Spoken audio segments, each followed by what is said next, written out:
अयुक की मतमने लेम्बी अयुक ngana haugatuna mau anaubi ama oibagi chap chaba imungi thabak kayado yumgi mi haugatna dringai loisinna hotnari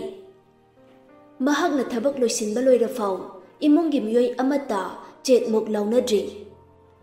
mayai ka da theliba gari aduda yengubadade pung mari makhai khakta duna leirami e kaino aigi phone gi pungdubu soire chalo ngasai na phone de yengbadade manga makhai ta hauradai thabak mayam ama loisinba loire se phau pung mari makhai khakta da ngairami hoide ima hoi pabung hoisu lohongbai ko chenchen bita waram lane ngihak pothajar sala moina haugalak tringaida iru mai thajaragana duk thomaiga phajana thadulaga chadum lonthoke machinda murum solaga mathakta amuka khalaktuna washroom da changduna iru mai thajaba haukhri ngaihak ki matung iru mai thaja loiraduna lembi du washroom dai thoklai aduga asengba phijol setladuna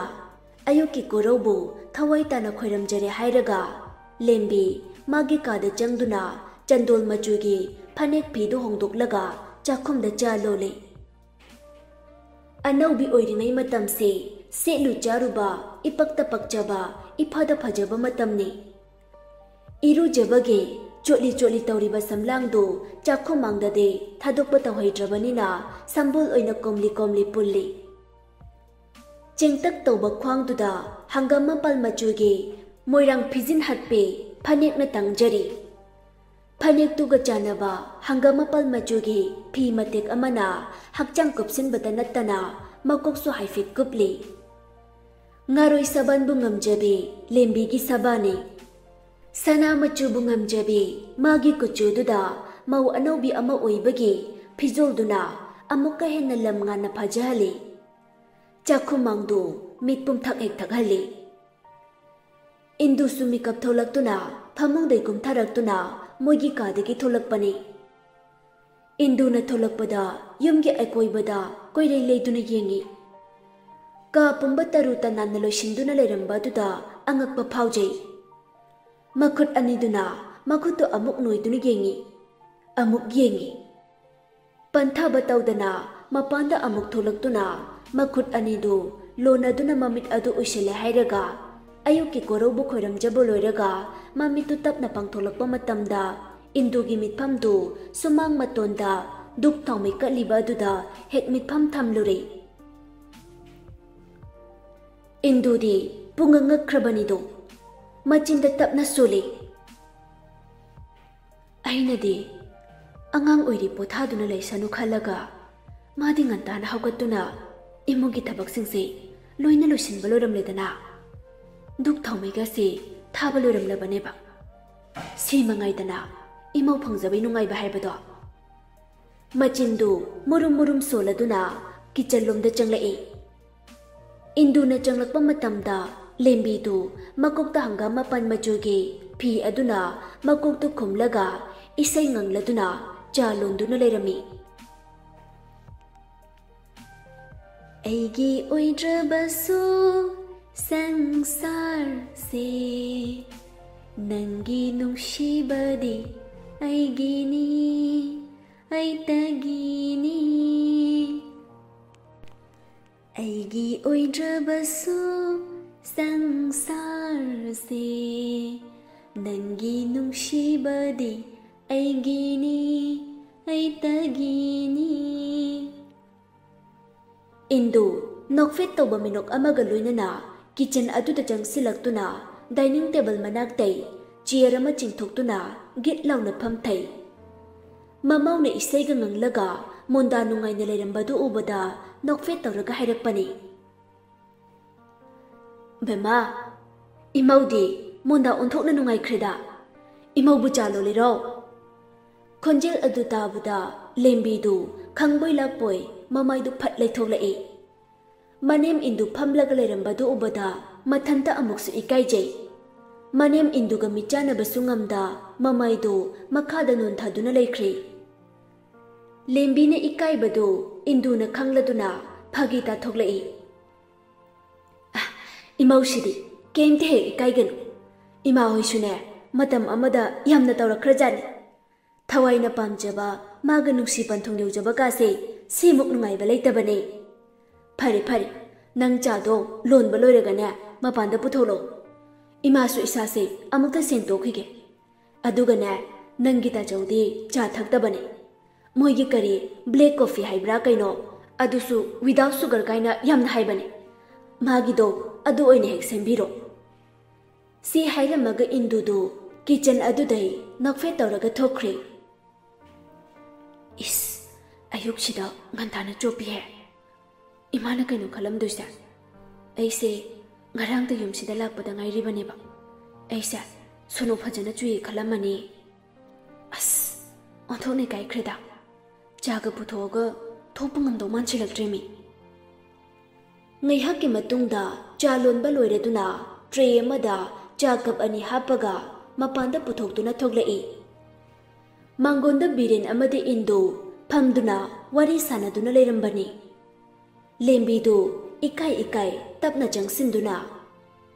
baba cha aibo brush ka amta tawdrine hoide imaugi jase thaga tawba haiduni induna marak phathatlaga khomlai moi babungdi tumba hek awgolakpaga cha hana thaktradi leiba ngamdadaina ngasina kadum daino brush tawbai wakhalga lakpirisibo Panbiu panbiu. Angang mamangsida machine heng ang tulak pasi mama. Hayo, ikai di bakai do oira maline. Ho brush tau dana thakpai cha ma haudo. Ai khoi nandi khangja banate. Moi babung gi haina bido adum continue tau haijari ba. Ngamnari bo adu taraga lembi du nokfet tawi. Imagisu sidalai jari.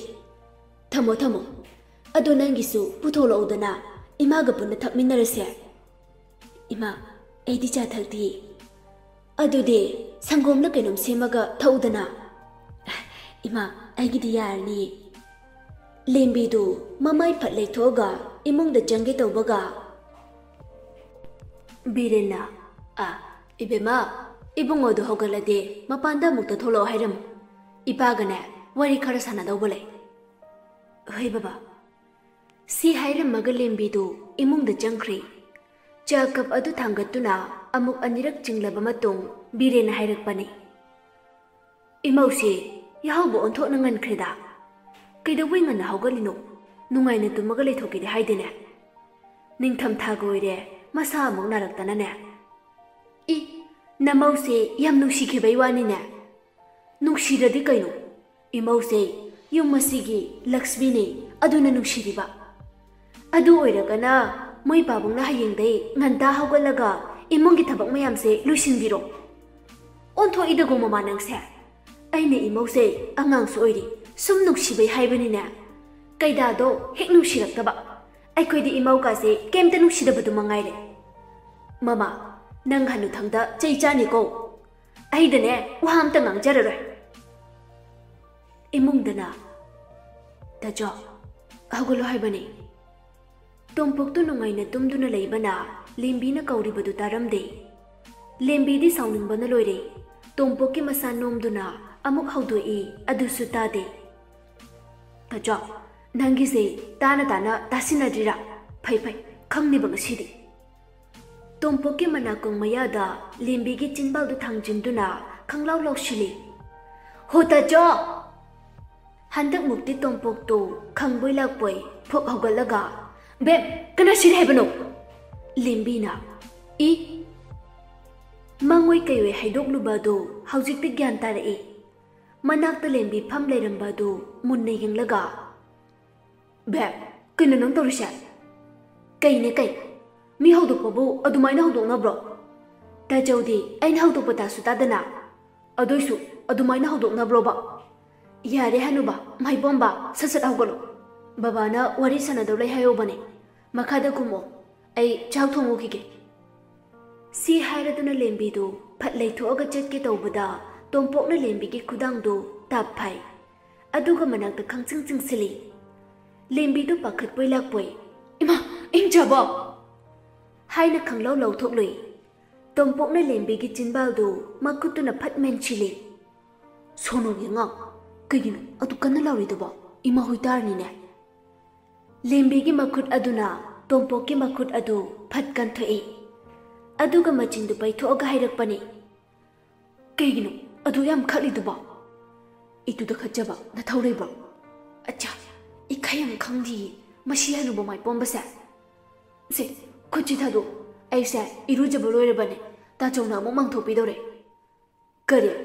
नुपादिको इरुजद्रसु अदुम सेंबनी हो होय आइने ताचौगो ngangnaba ngamjaba nate खुचे ससे थादोबा थादोय हौरे हनुबना होय ताचो हौ खुचे थादो नारे हाइबा मरेगे कोंतक तौरगा हाइरकपदुदते असेंबै नारबोय निंगदना लेंबीगी मखुतु फत थादोए इंचबो आइना फागी तौरगा सी हाइरगा फुक हौगतुना का अदुदगी चेंथोखी अया कयादा कदर हाइरिबा नुपिनोने नंग खंगनिबा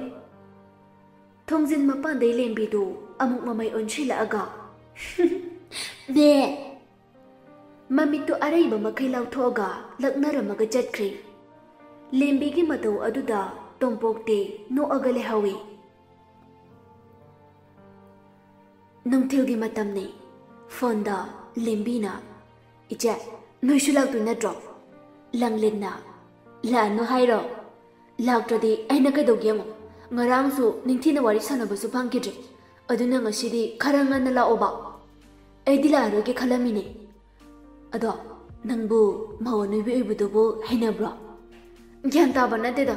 aikhoi hanubasina ne aisa matam khara yumda leijaki ge haibu yade mana namdana aise phabirine ada tahi ado icha thoibi ge exam su loikhrabanina matam kharadi aigi nakta lehenge yade kain harakpa yaroi ko अदुई वादु मने इचा थोइबी दाइना जो आइगिदी मानबु यारदिना कैसु काइदे थोइबीगिदी आइखोइ ताचौना हायेनगे ताचौना हाइरदी अदुम यारा अदौने हो होय होरे लागा खन्नरसे अदुई चा आइ वा मांगे खलमिने ngarang ताचौना हाइफेट पनबा कई वानने इचे होय युम होंगनने हाइसे चुमब्रो चुमे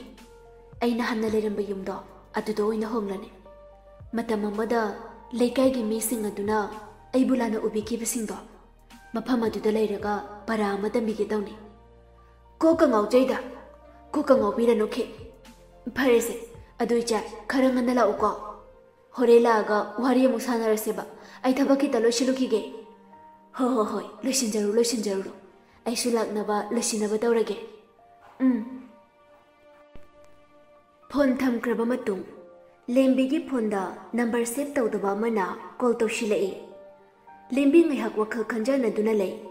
कनागिबु ओइरे जानो नंबर सेव तौदे पाइखचिरा पाइखलोशिरा हाइदुना वखल खल्लिङैदा मिस कॉल ताथोख्री ngaiहक लेरगा अमु नंबर अदु अमुका कॉल तौरए लेंबीना फोनदु फत पाइखलगा खोन खरा कल्लबना हेलो कनानो ए फोन तौरगा केम थाइरक्ट्रसबु कैगिनो मरुगो थोक्ट्रु चालने साउनिंगबै कैबोय फोनदु फट अमुक थले अदुगा फोनदु फमुंगदा थमगे हेक तौबगा अमुक हन्ना कॉल तौशिलए हंदक मुक्ति लेंबीदु साउनिंगबै कैबोय फोनदु फट पाइखलगा खोन कलबना नरोलदु थोक्ट्रदि फोनदु कैदबै तौरैनो दिलेनबै ओरदिना मतुंगदा अमुक हन्ना फोन तौरकनो ऐसे नोइदौना मिरेमनति खंगबा अरेमबदा इबो वा हाइबा लोइद्रिङैदा फोन तौरैबा अदुना अमुक कक्थत्ख्रे अच्छा मता अमनिने किबु किसलक्तौरे जाजातनिसे याम लैबा जानेको मानबोइना कखिने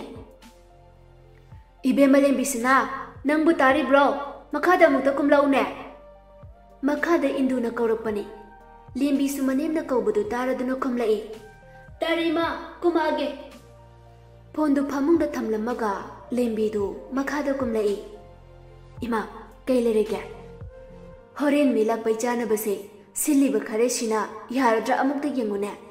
इमासु ज्ञानमेनगा अमता ताद्रे इमा खरसिलदे अदुम यारनिदा हाय होरेन मी ममांगदा चोबहनबा याबा नतेने अवत अपा कैकैनो खरा यंगसिलम किचनदा लैसाबि मयामसु सिंजु सुनबा तहौरिबने अमुक्ता यंगलम करी अवत अपा लेरि हाइबदो इमाने ꯃꯄꯥꯟꯗ ꯉꯔꯥꯡ ꯂꯨꯍꯣꯡꯕ ꯂꯥꯛꯍꯧꯗꯕꯒꯤ ꯂꯥꯛꯏꯕ ꯃꯌꯥꯝꯁꯦ ꯑꯃꯨꯛꯇ ꯎꯅꯔꯨꯈꯤꯒꯦ꯫ ꯁꯤ ꯍꯥꯏꯔꯝꯃꯒ ꯏꯟꯗꯨꯁꯨ ꯍꯣꯕꯦ ꯍꯣꯕꯦ ꯃꯄꯥꯟꯗ ꯊꯣꯛꯈ꯭ꯔꯤ꯫ ꯂꯦꯝꯕꯤꯗꯤ ꯑꯗꯨꯃꯛ ꯂꯝꯌꯥꯏ ꯑꯗꯨꯗ ꯂꯦꯞꯇꯨꯅ ꯂꯩꯔꯤ꯫ ꯋꯥꯈꯜꯗ ꯈꯜꯂꯤ, ꯀꯅꯥꯕꯨ ꯑꯣꯏꯔꯤꯒꯕ? ꯐꯣꯟ ꯇꯧꯔꯒ ꯋꯥꯁꯨ ꯑꯃꯠꯇ ꯉꯥꯡꯂꯛꯇꯦ꯫ ꯀꯔꯝꯕ ꯁꯣꯅꯨꯕꯨ ꯑꯣꯏꯔꯤꯖꯥꯠꯅꯣ? ꯋꯥꯈꯜ ꯈꯟꯗꯨꯅ ꯂꯩꯔꯤꯉꯩ ꯇꯟꯖꯥꯗꯨꯗ ꯇꯨꯡꯂꯣꯝꯗꯒꯤ ꯌꯥ! ꯂꯦꯝꯕꯤꯗꯨ ꯂꯦꯞꯄꯝꯕꯗꯩ ꯈꯪꯕꯣꯏ ꯂꯥꯛꯄꯣꯏ ꯏꯃꯥꯎ ꯍꯥꯏꯅ ꯈꯪꯂꯥꯎ ꯂꯥꯎꯔꯒ ꯃꯃꯥꯏꯗꯨ ꯂꯩꯊꯣꯛꯂꯛꯄꯗ ꯇꯣꯝꯄꯣꯛꯇꯨ ꯃꯌꯥ ꯏꯍꯤ ꯀꯠꯂꯒ ꯂꯦꯞꯄꯒ ꯂꯩꯔꯝꯕꯅꯤ꯫ ꯂꯦꯝꯕꯤꯅ, ꯍꯤꯡꯆꯥꯕꯣ, ꯀꯩ ꯀꯥꯟꯅꯧꯁꯤꯅꯩꯅꯣ? ꯃꯤꯍꯨꯜꯀꯥꯁꯦ ꯑꯥ ꯌꯧꯏꯅꯦ꯫ ꯀꯅꯥꯒꯤ ꯋꯥꯈꯜ ꯈꯜꯂꯝꯃꯤꯅꯣ ꯂꯝꯌꯥꯏꯁꯤꯗ ꯂꯦꯞꯄꯒ? ꯑꯦ, ꯈꯝꯗꯕꯤꯒ ꯇꯧꯏꯅꯦ꯫ ꯄꯤꯛꯇ꯭ꯔꯨ, ꯑꯩꯅ ꯍꯪꯉꯤꯁꯤ ꯅꯉꯣꯟꯗꯅꯦ꯫ ꯀꯅꯥꯒꯤ ꯋꯥꯈꯜꯕꯨ ꯈꯟꯗꯣꯔꯤꯒꯦ? ꯇꯥꯆꯧ, ꯃꯇꯨꯡꯗꯗꯤ ꯁꯨꯃꯥꯏꯅ ꯈꯪꯍꯟꯕꯁꯦ ꯇꯧꯅꯨꯀꯣ꯫ ꯑꯩ ꯃꯤꯍꯨꯜꯁꯦ ꯑꯀꯥ ꯑꯀꯨꯝ ꯇꯧꯏꯕ꯫ ꯍꯣꯏ, ꯑꯗꯨ ꯅꯪꯁꯦ ꯃꯧ ꯑꯅꯧꯕꯤꯒꯤ ꯐꯤꯖꯣꯜ ꯁꯦꯠꯄꯁꯤꯅ ꯍꯦꯟꯅ ꯐꯖꯩꯕꯣ꯫ ꯅꯨꯡꯁꯤꯕꯅ ꯑꯩꯒꯤ ꯅꯨꯄꯤ ꯄꯤꯛꯇ꯭ꯔꯨꯁꯦ꯫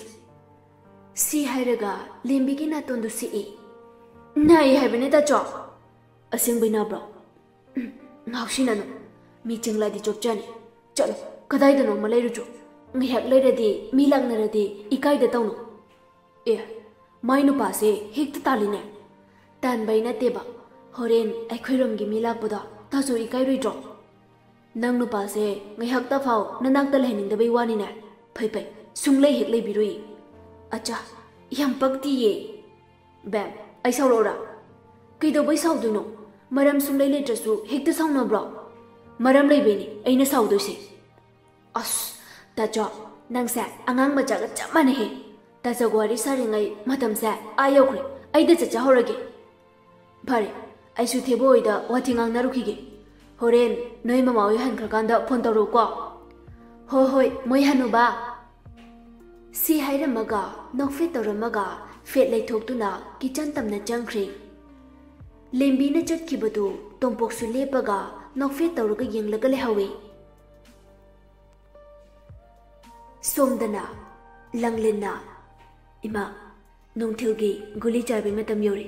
ꯒꯨꯂꯤꯁꯦ ꯆꯥꯅꯕ ꯇꯧꯔꯁꯦ꯫ ꯆꯥꯎꯕꯤꯗꯨ ꯐꯃꯨꯡꯗ ꯍꯤꯞꯂꯝꯕꯗꯩ ꯇꯞꯅ ꯍꯧꯒꯠꯂꯒ ꯐꯝꯃꯤ꯫ ꯅꯈꯣꯏꯕꯨ ꯂꯨꯍꯣꯡ ꯅꯣꯡꯉꯥꯟꯕꯩ ꯆꯠꯅꯤ ꯍꯥꯏꯕꯗꯨꯕꯨ ꯂꯣꯏꯁꯤꯟꯈꯤꯔꯣꯏꯗ꯭ꯔꯥꯅꯦ? ꯏꯁꯨ ꯊꯣꯏꯕꯤꯗꯤ ꯎꯗꯦ, ꯀꯗꯥꯏ ꯂꯩꯈ꯭ꯔꯦ? ꯏꯃꯥ, ꯂꯣꯏꯁꯤꯜꯂꯗꯣꯏꯅꯤ꯫ ꯊꯣꯏꯕꯤꯗꯤ ꯃꯄꯨꯒ ꯗꯨꯀꯥꯟꯗ ꯆꯠꯈꯤꯕꯅꯤ꯫ ꯈꯔ ꯉꯟꯅ ꯆꯠꯂꯒ ꯃꯝꯗ꯭ꯔꯤꯉꯩꯗ ꯍꯦꯛ ꯍꯜꯂꯛꯎꯀꯣ꯫ ꯍꯣꯏ ꯏꯃꯥ꯫ ꯏꯍꯦ, ꯑꯩꯗꯤ ꯏꯀꯥꯎꯕꯨ ꯀꯥꯎꯏ꯫ ꯑꯩꯁꯦ